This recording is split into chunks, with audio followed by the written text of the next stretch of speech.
ETF index mutual funds నేర్చుకుని stock మార్కెట్లో రాణించాలనుకుంటున్నారా? వెంటనే ఈ నెంబర్కి కాల్ చేయండి.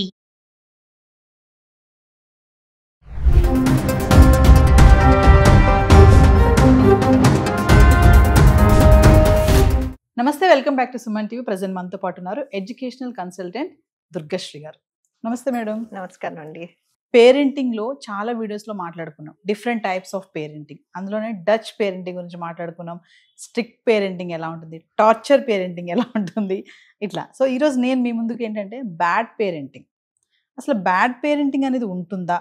బ్యాడ్ పేరెంట్ అంటే పేరెంట్స్ అనేవాళ్ళు బ్యాడ్గా ఎందుకు ఉంటారు? అసలు పేరెంట్స్ అంటేనే గుడ్ కదా, గుడ్ ఏంటి బ్యాడ్ ఏంటి అని చెప్తారు కదా. అసలు బ్యాడ్ పేరెంటింగ్ అనే పేరు ఎందుకు వచ్చింది? బ్యాడ్ పేరెంటింగ్ ఉంటుందా? ఒకవేళ బ్యాడ్ పేరెంటింగ్ కనుక ఉంటే మరి దానివల్ల వచ్చే రిజల్ట్స్ ఎలా ఉంటాయి అనే దాని గురించి ఒకసారి మాట్లాడుకుంటే, వివరాల్లోకి వెళ్తే మేడం డీటెయిల్గా. బ్యాడ్ పేరెంటింగ్ అంటున్నారు కదా, దాంట్లోనే ఉంది మనం బ్యాడ్ పేరెంటింగ్ ఎందుకు అంటున్నాము అనేది. కొన్ని క్యారెక్టరిస్టిక్స్ ఉంటాయండి. ఇప్పుడు say for example right wrong, మంచి చెడు తల్లిదండ్రులు నేర్పించాలి. దాన్ని మనం ఏమంటాం? గైడెన్స్ అంటాం. ఆ గైడెన్స్ లేనప్పుడు పిల్లలు వాళ్ళకి కావాల్సింది వాళ్ళు చేసేస్తారు. దాని తర్వాత వచ్చి నువ్వెందుకు ఇలా చేసావు అని పనిష్ చేస్తారు. చూడండి, అంటే సివియర్ పనిష్మెంట్, కొట్టటమో తిట్టటమో, బాత్రూంలో వేసేస్తానంటమో, అల్మరాలో పెట్టేస్తాను, చీకట్లో ఉంచుతాను, ఇవన్నీ ఏంటి? పనిష్మెంట్. ఎక్స్ట్రీమ్ సిచ్యువేషన్కి తీసుకెళ్ళిపోతుంది. ఫస్ట్ నువ్వు గైడెన్స్ ఇవ్వలేదు, దాని తర్వాత ఏంటి? పనిష్మెంట్స్ ఇస్తుంది. ఇది కాకుండా మళ్ళీ తిట్టటం, కొట్టటం, అది బెల్ట్తో కొట్టటమో, నోటికి వచ్చిందంతా చెప్పేయటమో, అది కూడా బ్యాడ్ పేరెంటింగే కదా. దాని తర్వాత ఇవన్నీ సరే, కొట్టావు, తిట్టావు, పనిష్మెంట్ ఇచ్చావు, దాని తర్వాత మళ్ళీ గైడెన్స్ లేదు కదా. లేదు. మళ్ళీ నెక్స్ట్ టైం అదే తప్పు బై ఛాన్స్ పిల్లలు చేశారు అంటే, ఈసారి నువ్వు పట్టించుకోలేదు అనుకో, నెగ్లిజెంట్ అంటే అయిపోయిందిలే, ఇప్పుడు నాకు అంత ఓపిక లేదు, నేను కరెక్ట్ చేయలేను. ఆ నెగ్లిజెన్స్లో వాళ్ళకి కన్ఫ్యూషన్ వచ్చేస్తుంది కదా పిల్లలకి. ఒకసారి ఏమో నువ్వు కొట్టావు, రెండోసారి నువ్వు పట్టించుకోలేదు. There is inconsistency. ఆ ఇన్కన్సిస్టెన్సీ కన్ఫ్యూజ్ అయిపోతారు పిల్లలు. దాని తర్వాత ఏంటి? నా చేతిలోనే ఉండాలి పిల్లలు, కంట్రోలింగ్ మెంటాలిటీ. ఇవన్నీ కన్ఫ్యూషన్ క్రియేట్ చేస్తాయి కదా పిల్లలు బుర్రలో. చిన్న పిల్లలన్నా పెద్దవాళ్ళన్నా. ఇప్పుడు నేనే ఒక రోజు వచ్చి మీతో పాటు హాట్ హూట్ అని అరిచేసి వెళ్ళిపోయాను. రెండో రోజు వచ్చి అమ్మా, పాప, తల్లి అని మాట్లాడతాను. నీ కన్ఫ్యూజన్ రాదా? ఏంటి, ఒక రోజు మంచిగా ఉంది, ఇంకో రోజు ఏమైపోయింది, పూనకం వచ్చిందా లేకపోతే ఏమైపోయింది అని. సో అదే పిల్లలు పెరుగుతూ ఒక 20 సంవత్సరాల వరకు ఆ ఇన్కన్సిస్టెంట్ బిహేవియర్, కంట్రోలింగ్ ఉంటావు, పనిష్మెంట్ ఇస్తావు, అబ్యూస్ చేస్తావు, కానీ గైడెన్స్ లేదు, కానీ నీ కన్సిస్టెన్సీ లేదు. నీకొక రూల్, నాకొక రూల్, తల్లిదండ్రులుగా మీరు ఒక రూల్స్ పెట్టుకున్నారు, నాకు మాత్రం స్ట్రిక్ట్ రూల్స్. ఇలాంటివన్నీ కలిపి బ్యాడ్ పేరెంటింగ్ కిందికి వస్తుంది నా ప్రకారం. సో పేరెంట్స్ బ్యాడ్ పేరెంటా గుడ్ పేరెంటా అని ఐడెంటిఫై చేసుకునేది వాళ్ళే అండి. ఎందుకంటారు? నేను చాలా మంచి చేసేస్తున్నాను, పనిష్మెంట్ ఇచ్చేస్తున్నాను, డిసిప్లిన్ చేసేస్తున్నాను, ఈరోజు ఇది చేస్తాను, రెండో రోజు అదే పని చేస్తారనుకోండి, వాల్యూ ఏముంది? సో కన్సిస్టెన్సీ, ఇన్కన్సిస్టెన్సీ రెండు డిఫరెంట్.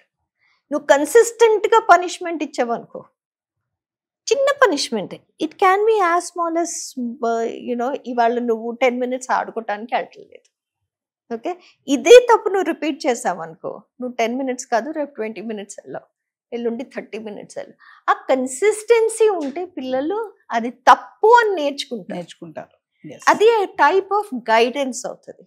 అవేమీ లేకుండా ఏదో పెరిగిపోయారు, నేనేదో పెంచేస్తున్నాను అన్న ఫీలింగ్, నేనే కంట్రోల్ ఉంచుకోవాలి, that I call it as bad parenting. అంటే పేరెంట్స్ మోరల్ వాల్యూస్, ఎక్కడ ఎలా మాట్లాడాలి, పెద్దవాళ్ళతో ఎలా ఉండాలి, ఇంట్లో ఎలా ఉండాలి, బయట 10 మందితో ఉన్నప్పుడు ఎలా ఉండాలి, రిలేటివ్స్ ఉన్నప్పుడు ఎలా ఉండాలి అనేది మాట్లాడడం నేర్పటం లేదని అంటారా మీరు?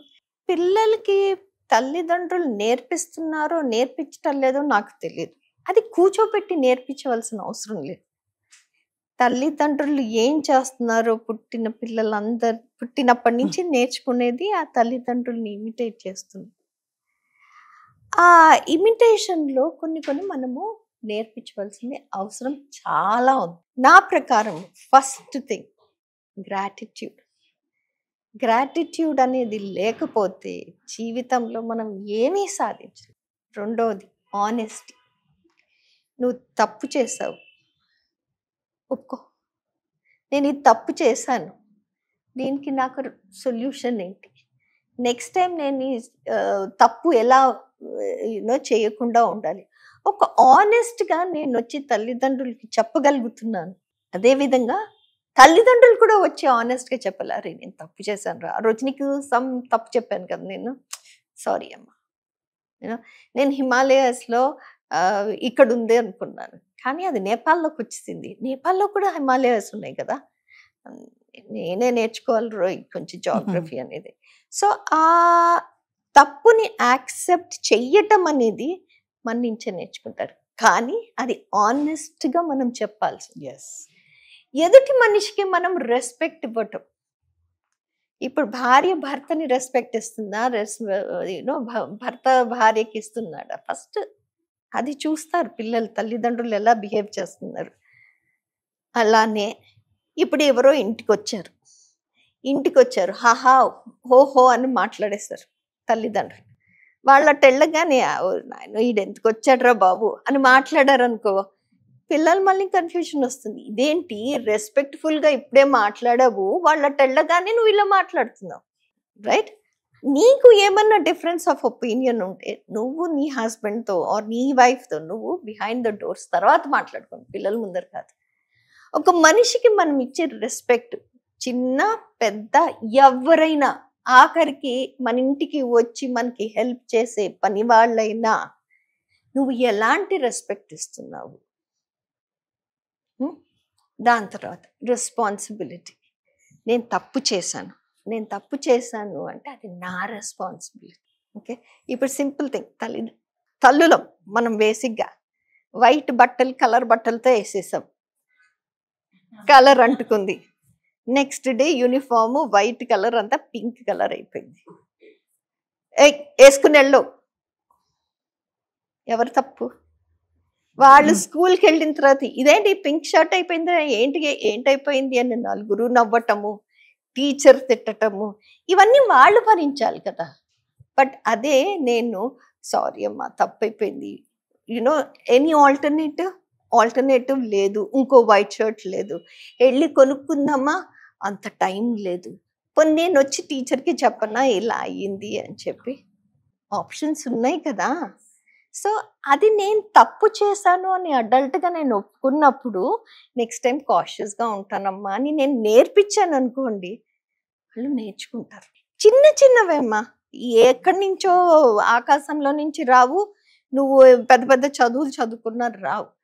పిల్లలకి మనం ఏం చేస్తున్నాం తల్లిదండ్రులుగా మనం కరెక్ట్ ఎగ్జాంపుల్స్ చూపించగలిగితే వాళ్ళది నేర్చుకుంటారు. Respect for others, taking responsibility, gratitude. ఇప్పుడు మనం మాట్లాడుకున్నాం చిన్నవి, ఓన్ యువర్ మిస్టేక్ అని ఇప్పుడే మాట్లాడుకున్నాం. ఇలాంటివి చిన్నవే, కాకపోతే they will take them to a long distance. ఇంకా కొంతమంది పేరెంట్స్ ఉంటారు మేడం, అంటే మా అమ్మాయి చాలా స్మార్ట్ అంటారు బాగా, అంటే వాళ్ళు మనం అన్నట్టుగా ఫ్రస్ట్రేషన్, అగ్రెసివ్గా, ఎవరితో ఎలా మాట్లాడాలో తెలియదు. అంటే 10 మందిలో కూడా వాళ్ళ బ్రదర్ అయినా ఎవరైనా ఏరా పోరా అనడం, ఇంట్లో వాళ్ళు మాట్లాడుకోవడం ఓకే, నలుగురిలో ఉన్నాడు అలా మాట్లాడకూడదు కదా. చాలా స్మార్ట్, ఆమె నేచరే అంతా అలానే ఉంటుంది, స్టైలిష్, లగ్జరీ, ఇలా మాట్లాడుతూ ఉంటారు. అది నిజంగా స్మార్ట్ అనుకోవాలా, లేకపోతే కావాలనా, లేకపోతే పేరెంట్స్ చెప్పక అనుకోవచ్చా దీన్ని? స్మార్ట్నెస్ ఈజీగా మనకి తెలిసిపోతుంది. స్మార్ట్నెస్ అంటే ఏంటి అంటే క్విక్ థింకింగ్.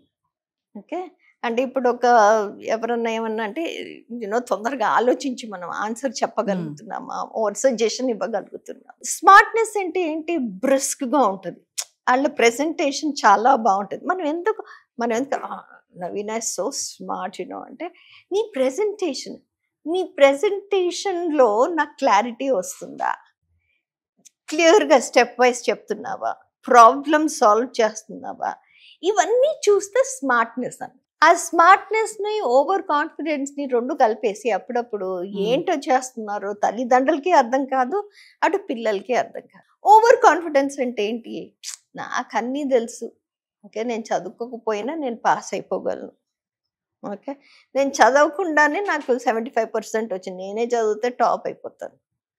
ఇది ఎక్కడి నుంచి నేర్చుకుంటున్నారు? పేరెంట్స్. కానీ పేరెంట్స్ అంటారు కదా బిడ్డ, ప్రతిదానికి మాదే నా తప్పు, మేము ఎక్కడ తప్పు చేస్తున్నాము, మేము బాగానే పెంచుతున్నాం కదా పిల్లల్ని అని అనుకుంటారు కదా పేరెంట్స్. పేరెంట్స్ అనుకునే చోట పేరెంట్స్ అనుకుంటున్నారు, ఎందుకంటే వాళ్ళు డీటెయిల్స్ చూడలేదు.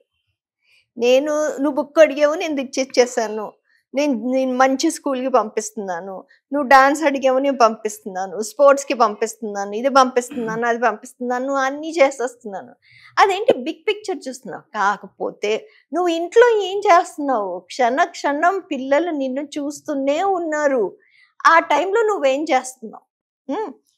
సే ఫర్ ఎగ్జాంపుల్, పిల్లలు స్కూల్కి వెళ్ళిపోయారు, పిల్లలు స్కూల్కి పంపించేటప్పుడు నేను వెళ్తున్నాను వాళ్ళతో పాటు బస్ ఎక్కించడానికి, అక్కడ నించున్నాను, నేను ఫోన్ చూస్తున్నాను, ఓకే పిల్లలు స్కూల్ నుంచి వస్తున్నారు, తల్లి అక్కడ వెయిట్ చేస్తుంది, ఫోన్లో ఉంది, బస్ వచ్చింది, వాళ్ళు దింపారు, ఓకే తర్వాత అని క్లోజ్ చేసి ఇంటికి వస్తుంది, ఇంటికి వెళ్ళి కూర్చుని ఫోన్ చూస్తుంటుంది, మీరు వెళ్ళి బట్టలు మార్చుకున్నారు. నేనేం చూస్తున్నాను, నా తల్లి నన్ను పట్టించుకోవట్లేదు కదా, నా తల్లే పట్టించుకోనప్పుడు నేనెందుకు చేయాలి? సో మీరు ఇందాక ఓవర్ స్మార్ట్నెస్, అదేంటి ఓవర్ కాన్ఫిడెన్స్, ఇవన్నీ ఎక్కడి నుంచో కాదు ఇక్కడి నుంచో వస్తాయి. ఫోన్ చూస్తూ నేను వంట చేసేయగలను, నేను ఇది చేసేయగలను, నేను పిల్లలకి చదువు చెప్పగలను, ఓకే నువ్వే అంటున్నావు నేను చేసేయగలను అని, నేను ఇది చేస్తాను రా, అది చేసేస్తాను రా, అక్కడి నుంచి దూకేయగలను, ఇక్కడి నుంచి దూకేస్తాను, నేను ఇవన్నీ చేసేయగలను. ఎక్కడి నుంచి 100 కేజీలు నేను లిఫ్ట్ చేసేయగలను ఒక 10 సంవత్సరాలు అన్నాడు అంటే అది స్మార్ట్నెస్ కాదు, అది over confidence which is going to hurt the child. నా ప్రకారము what I feel is aggression అనేది, ఓవర్ కాన్ఫిడెన్స్ అనేది, స్మార్ట్నెస్, ఓవర్ స్మార్ట్నెస్, ఇవన్నీ ఒక కిచిడీ లాగా తయారు చేసుకుంటాం, ఒక దాంట్లోంచి ఇంకో దాంట్లోకి వెళ్ళిపోయి మా పిల్లలు స్మార్ట్ అండి, మా అబ్బాయి చాలా స్మార్ట్ అండి. ఏంటి స్మార్ట్నెస్, ఎక్కడ స్మార్ట్నెస్ చూపిస్తున్నాడు, అన్నిట్లో చూపిస్తున్నాడా? ఒకసారి తల్లిదండ్రులే అబ్జర్వ్ చేస్తే వాళ్ళకి తెలిసిపోతుంది. రీసెంట్గా కేబీసీ ప్రోగ్రామ్ మీరు చూసే ఉంటారు, అబ్బాయిని ఊరికే మనం మాట్లాడుకుందాం మేడం, అంటే అబ్బాయి విత్ అమితాబ్ బచ్చన్ తోటి అసలు అమితాబ్ బచ్చన్ షాక్ అయిపోయారు. అంటే తను అది ఓవర్ కాన్ఫిడెన్సా, స్మార్ట్నెస్సా, లేకపోతే పెద్దవాళ్ళతో మాట్లాడడం రాక, తెలిసి తెలియని ఏజా ఏంటి అసలు అంటే చాలా మంది కామెంట్స్ కూడా పెడుతున్నారు, పేరెంటింగ్ బాగాలేదు, ఇక్కడ మోరల్ వాల్యూస్ లేవు, నేర్పలేదు, ఎవరితో ఎలా మాట్లాడాలి, అంత పెద్ద ప్రోగ్రామ్కి వెళ్ళి ఆ హోస్ట్తో ఎలా మాట్లాడాలి అనేది అక్కడ చెప్పలేదు పేరెంట్స్ ఇక్కడ అని చెప్పి కొన్ని కామెంట్స్ కూడా వస్తున్నాయి. మీరు కూడా షో చూసే ఉంటారు ఆ అబ్బాయిని కూడా, మీరేమనుకుంటున్నారు అక్కడ ఆ చైల్డ్ మీద మనం తీసుకుంటే అక్కడ బ్యాడ్ పేరెంటింగ్ అనుకోవాలా? పాపం మా పిల్లోడిని చాలా ట్రోల్ చేసి పెట్టారండి, చిన్న పిల్లోడు తప్పు చేశాడు, ఓకే ఇది పేరెంట్స్ ఒక్కటే నాది రెస్పాన్సిబిలిటీ అనుకోను నేను, ఓకే ఎందుకంటే పేరెంట్స్ ఒక సైడ్ నుంచి చూస్తే పేరెంట్స్ రెస్పాన్సిబిలిటీ ఉంది అంటే, ఇట్లాంటి ప్లాట్ఫామ్ మీదకి వెళ్ళినప్పుడు కొంచెం పిల్లలకి నేర్పించవలసి ఉంటుంది. అంటే ఇప్పుడు పెద్దవాళ్ళు ఉన్నారు, వాళ్ళు చాలా పెద్ద, పిల్లవాడికి probably Amitabh Bachchan body of work కూడా తెలిసి ఉండకపోవచ్చు, ఇంత చిన్నోడు, వాడికి అంత నాలెడ్జ్ కూడా ఉండదు. సో వాడికి ఏంటి, నేను విన్ అయిపోవాలి అన్న ఎక్సైట్మెంట్ ఉంటుంది, దాంట్లో ఏంటి తొందరగా పిల్లలకి ఏంటి తొందరగా కావాలి, వాళ్ళ అన్న నిమిషం మనము అమ్మ నాకు అన్నం పెట్టు అంటే అక్కడ అన్నం ఉండాలి, అలాంటి పిల్లలు కదా, వాళ్ళకి ఏంటి ఆ ఎక్సైట్మెంట్లో వాళ్ళకి తెలియదు వాళ్ళు ఏం మాట్లాడుతున్నారు. నేను ఈ క్విజ్ కాంటెస్ట్కి వచ్చేసాను అన్న ఎక్సైట్మెంట్లో ఆ పిల్లవాడు తొందరగా చెప్పేవా ఆ చెప్పటంలో ఏంటి కొంచెం రూడ్గా అనిపించింది. ఓకే మేబీ పిల్లలకి పేరెంట్స్ కొంచెము ముందరే ఇట్లాంటివి ఎడ్యుకేట్ చేసి, బికాస్ ఇవి తెలుసు కాబట్టి మనకి. ఎస్ పిల్లలు ఇట్లాంటి సిచ్యువేషన్లోకి వస్తారు, కొంచెం ప్రిపేర్ అయ్యి అక్కడికి వెళ్ళి నువ్వు ఇట్లా మాట్లాడకూడదు, నెమ్మదిగా చెప్పింది విను, అర్థం చేసుకో, అండ్ ఎదుటి మనిషికి రెస్పెక్ట్ ఇచ్చి మాట్లాడు, ఆయన చాలా పెద్ద, ఆయన ఇదంతా చేశారు, ఆయన ఎన్నెన్నో అవార్డ్స్ వచ్చింది ఆయన అని కొంచెం చెప్పుంటే ఆ పిల్లవాడు ఇట్లా రియాక్ట్ అయ్యి ఉండేవాడు కాదు. Yes at the same time స్కూల్లో కూడా నాకు అనిపించేది ఏంటంటే, ఇప్పుడు ఇట్లాంటి రియాక్షన్ అబ్బాయిలో కనబడుతుందేమో క్లాస్లో కూడా, నాకు తెలుసు అన్ని నువ్వు అని, కొంచెం ప్రౌడిష్ కానీ నేను కేబీసీకి వెళ్తున్నాను రా, నువ్వేం వెళ్ళలేదు అన్న ఇది ఉంది కదా. అదే స్కూల్లో కూడా వీడు కేబీసీకి వెళ్తున్నాడు అంటే చాలా స్మార్ట్ పిల్లోడు, చాలా బుద్ధిమంతుడు, యూనో ఎంతో నాలెడ్జ్ ఉంది. ఎంత నాలెడ్జ్ ఉన్నాను నేను మీతో మాట్లాడుతున్నప్పుడు రెస్పెక్ట్ ఇవ్వనప్పుడు స్కూల్లో కూడా కట్ చేయాలి కదా.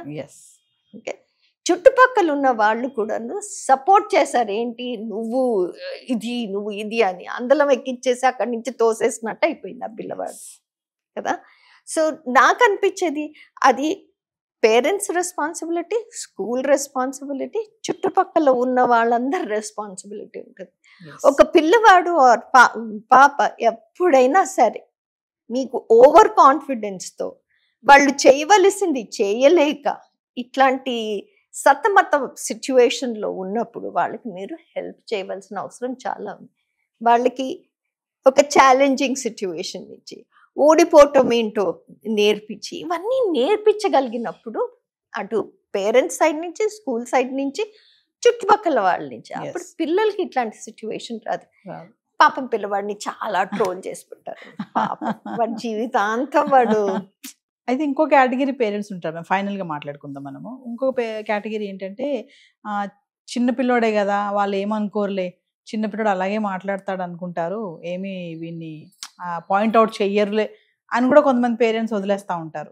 ఏం కాదులే, ఇప్పుడు మీరు అన్నారు బిఫోర్ ప్లాట్ఫామ్కి వెళ్ళే ముందు, అలాంటి పెద్ద ప్లాట్ఫామ్కి వెళ్ళే ముందు చెప్పాలి అని చెప్పేసి. కానీ కొంతమంది ఏంటంటే ఇలా కూడా ఉంటారు కదా, ఆ చిన్నపిల్లోడే కదా, ఆ చిన్నోడు మాట్లాడాడని అనుకుంటాడు అవతల వ్యక్తి, ఏం కాదులే అని కూడా ఉంటారు. అలాంటి పేరెంట్స్ కూడా ఉంటారు, వాళ్ళకి ఏమైనా చెప్తారా మీరు?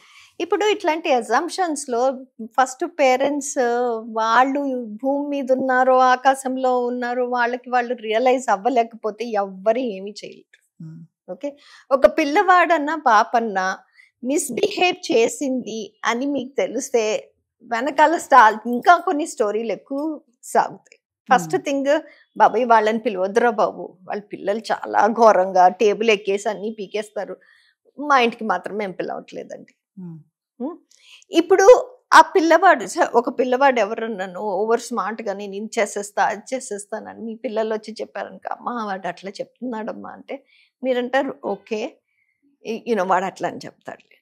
మీ రియాక్షన్ మళ్ళీ మీ పిల్లలు చూస్తున్నారు కదా.